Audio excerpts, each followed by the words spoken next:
कल जोधपुर जेल में कथित संत आसाराम बापू का इंसाफ होगा। उन पर नाबालिग से बलात्कार का आरोप है। आरोप से पहले आसाराम देश का ताकतवर इंसान था। अब वो 5 साल से जेल में बंद है, जमानत तक नहीं मिली है उसे। ऐसे में सबके मन में सवाल होगा कि उसकी मानसिक हालत कैसी है। हमने पिछले 5 साल में जेल से कोर्ट जाने आने में आसाराम के व्यवहार का एक परीक्षण किया है, जिसे हमने नाम दिया है आसाराम का नार्को टेस्ट। देखिए और समझिए कि आस्था किसके प्रति होनी चाहिए और किसके प्रति नहीं।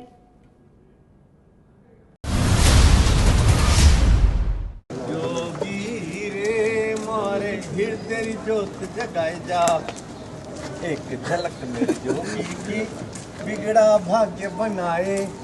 कितनी बड़ी हो चाहे मुसीबत फिर ना टिकने पाए। आए है जोगी रे हम तो लुट गए तेरे प्यार में। आसाराम लुट ही गए अदालत के चक्कर लगाते लगाते। रेप के आरोप में 4 साल 7 महीने में 450 बार जोधपुर की कोर्ट में पेशी हुई तो आसाराम के सारे रूप दिख गए।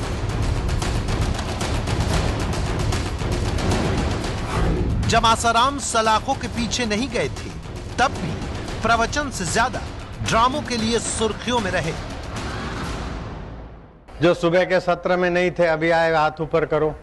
बाप रे बाप, नए नए बंदे भी आए, बंदियां भी आई है। नहीं बैठो लालियां, बैठो देवियां। मेरे को तिहाड़ जेल में जाने का भी संकल्प हो रहा है, सच बोलता हूँ।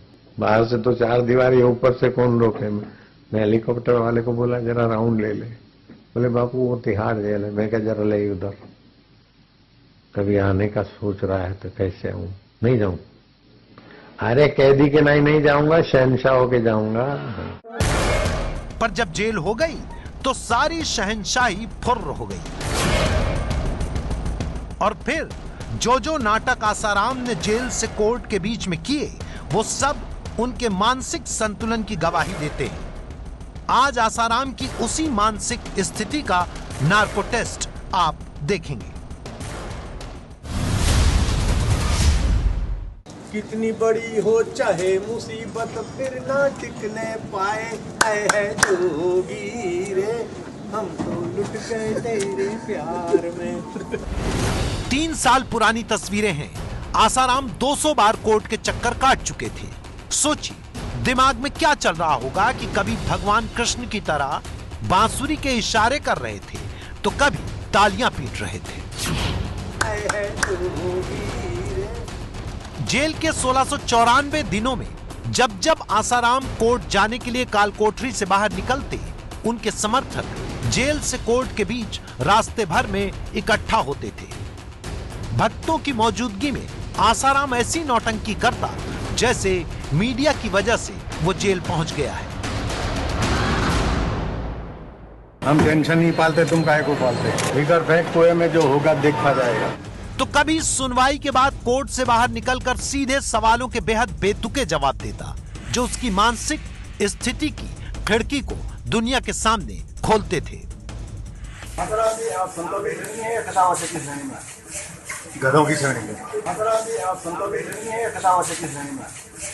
गधों की श्रेणी में।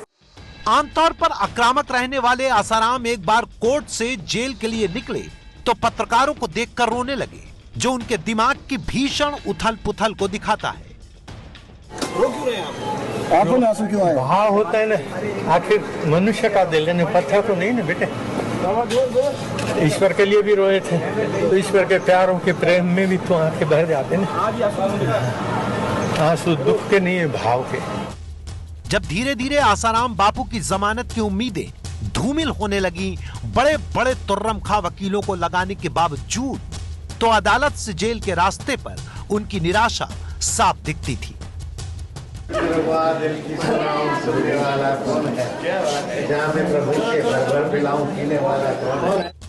मुश्किल में दुनिया का सहारा बनने का दावा करने वाला आसाराम जब खुद की मुसीबतों को मिटा नहीं पाया तो कभी खुद को खुदा मानने वाला ईश्वर के सहारे की बात करने लगा। यह दिखाता है कि मानसिक तौर पर आसाराम जेल में कितना ज्यादा टूट चुका है। कैसे हो? बस चल रहा है नरम गरम चल रहा है। ये भी गुजर जाएगा, वो भी गुजर गया।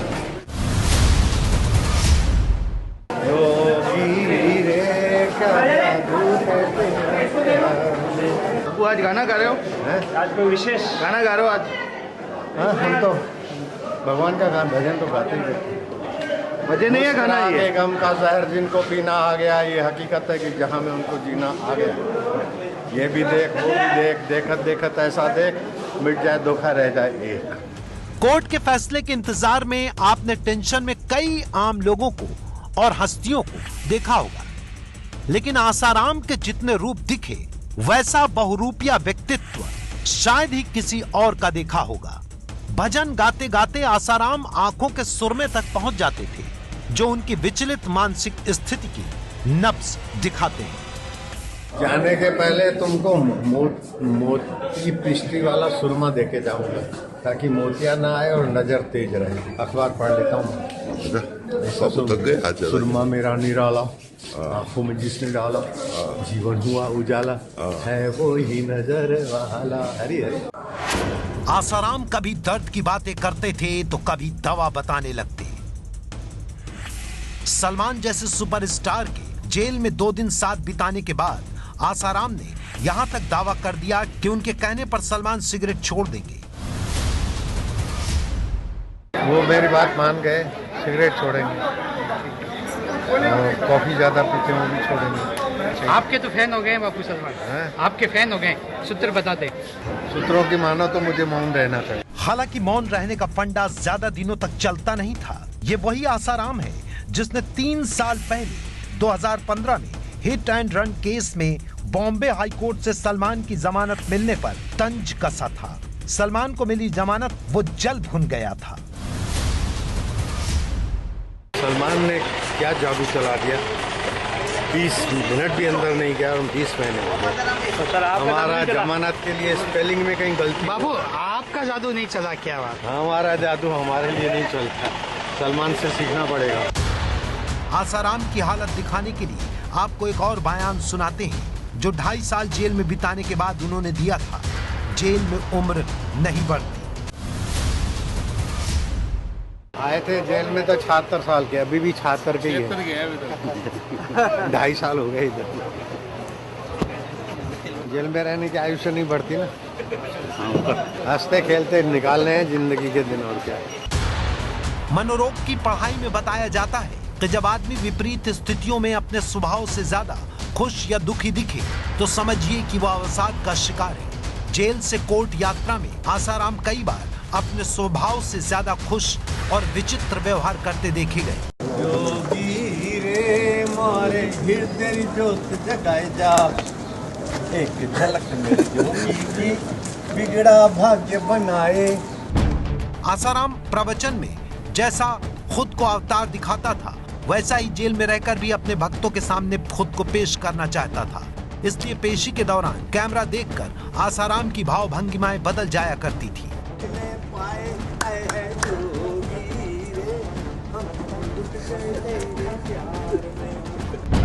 आसाराम का सिक्का चलता था, कौन कौन उसके प्रवचन में शामिल नहीं होता था, पर जब आरोप लगा और जेल मिली तो सब छोड़ गए, इज्जत का फालूदा बन गया। पर आसाराम जैसे ही जेल से बाहर आता हमेशा ये दिखाने की कोशिश करता कि वो तो अंतर्यामी है और जेल वेल तो माया है, साजिश है, वो तो बेदाग परम ब्रह्म है। पर मौका मिलते ही रिहाई के राजनीतिक कनेक्शन साधने में कोई कसर नहीं छोड़ता था। पीएम को लेटर लिखा था? लेटर लिखा है, उसमें कहा था कि पीएम ने भरोसा दिया है। आप क्या कहना चाहोगे वापस? हमारे कहने के दिन नहीं है, सहने के दिन है। जुल्म सह रहे हैं और सहेंगे थोड़ा। कब तक वापस? अति हो गई।